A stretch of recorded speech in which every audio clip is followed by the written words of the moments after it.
ఇవాళ ఏం జరుగుతుందో గమనించండి. 12 ఏళ్ల వాళ్ళు 13 ఏళ్ల వాళ్ళు బళ్ళు నడపట్ల, 15 ఏళ్ల వాళ్ళు కారు నడపట్ల. అమ్మాయిలు అబ్బాయిలు ఎలా ఇస్తారండి తల్లిదండ్రులు?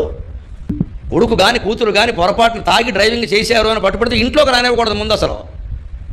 పైగా వీడు పట్టుబడతాడు, పోలీసు పట్టుకుంటే మేము ఎవరబ్బాయినో తెలుసా? నువ్వు గాంధీ గారు అబ్బాయివా?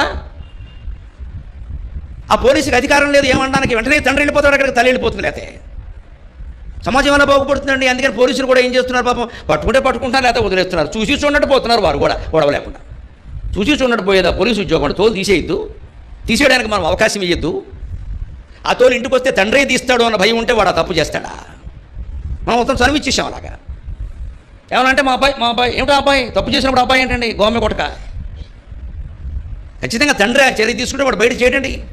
మనం అలా అవకాశం ఇచ్చేసాం. డబ్బు ఉంది కదా అని గర్వంతో మనం ప్రవర్తించడం. సోఫాలో హాల్లో కూర్చుని మనకి ఎంత ఉంది అంత ఉంది, మన లెవెల్ ఏంటో తెలుసా అని పిల్లల ముందే మాట్లాడడం. పిల్లల ముందు ఎప్పుడు మన ఆస్తులు చెప్పకూడదు, అప్పులు కూడా చెప్పకూడదు చదువుకునే పిల్లల ముందు. ఎందుకంటే ఆస్తులు చెబితే గర్వం వస్తుంది, అప్పులు చెబితే నీరసం నిర్వీర్యం వస్తుందమ్మా, చేయకూడదు అలాగా, నిరాశ వస్తుంది. అప్పులు కూడా చెప్పకూడదు.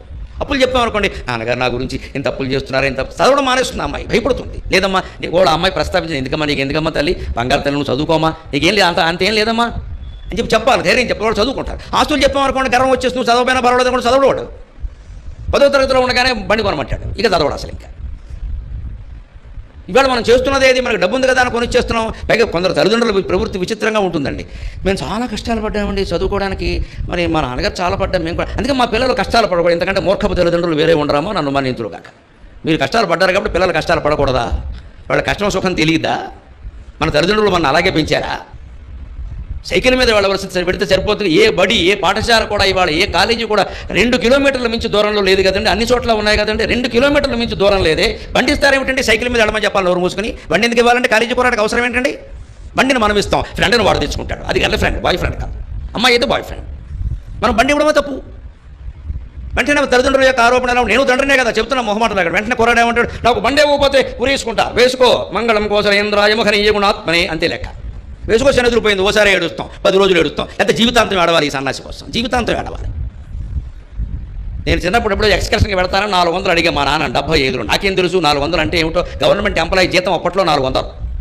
ఆయన వెంటనే ఒక ఉద్యోగస్తుడికి నెల జీతం నువ్వు ఎంత అడిగావో నీకు తెలుసు అన్నాడు. నాకేం తెలుసు, ఇస్తారా ఉరేసుకోమంటారా అన్న. వెంటనే మా నాన్న, వీడు ఉరేసుకుంటాట, మంచి కొబ్బరితాడు వాడు పట్టుకురా మళ్ళీ బతకకుండా అన్నాడు. నేను ఇప్పటివరకు ఉరేసుకోలేదు.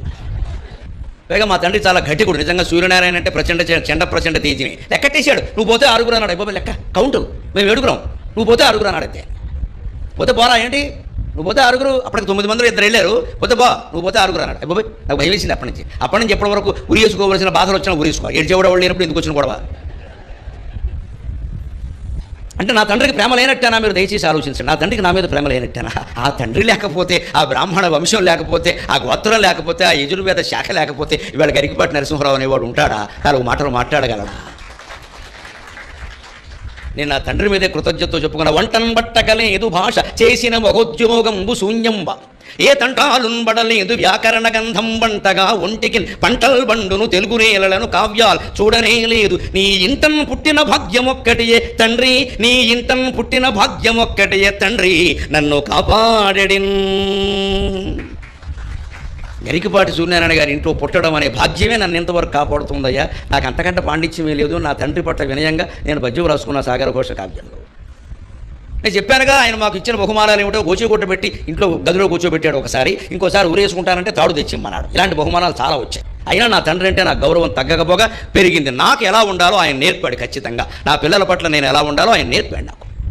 అది తండ్రి అంటే. ఇవాళ తండ్రులు తల్లులు అలా ఉండగలిగితే ఖచ్చితంగా పిల్లలు బాగుంటారండి. మొండికెత్తడం వ్యవహారం పోతే బాగుంటే ఉండవు. ఏంటంటే నేను ఎవరంటే ఏమనంతే లెక్క, ఏమైనా కానీ అదేదో అయ్యేది వేళ అవుతుంది. వాడు ఏమనుకుంటాడు, వాడు ఫీలింగ్స్, వాడు మనోభావాలు దెబ్బతింటే 16 ఏళ్ల వాడికి మనోభావాలు ఉంటాయా? 60 ఏళ్ల వాడికి ఉండవామా? ఎవరు మనోభావాలు ఎవరు గౌరవించాలి? మనోభావాల మాట కూడా వచ్చింది మధ్యన బాగా. ఇక్కడ జాతకాలు చెప్తున్నారు. ఇక్కడ మనోభావాలు ఎవరు గౌరవించాలి? పెద్దల మనోభావాలు పిల్లలు అర్థం చేసుకోవాలా, పిల్లల మనోభావాలు పెద్దలు అర్థం చేసుకోవాలా? అసలు అర్థం చేసుకునే ముందు మంచి చెడ్డ ఉండదా? పిల్ల పెద్ద పక్కన మంచి చెడ్డ లేదా? 10 ఏళ్ల వాడికి బండి ఇస్తారా? 10 ఏళ్ల వాడికి ఫోన్ ఇస్తారా? 16 ఏళ్ల వాడికి బండి ఇస్తారా? చెడిపోవడానికి ఈ 2 చాలవండి.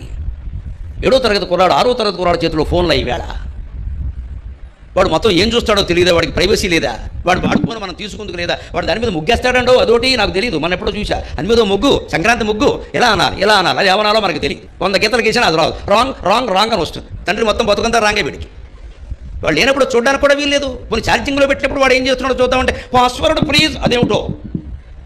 ఎన్ని రహస్యాలు, మొత్తం గండికోట రహస్యాలని వీడి ఫోన్లో ఉన్నాయి. ఎక్కడ ఏది దొరికే అవకాశం లేదు, సరిచేసే అవకాశాలు ఇవ్వడమే తప్పు.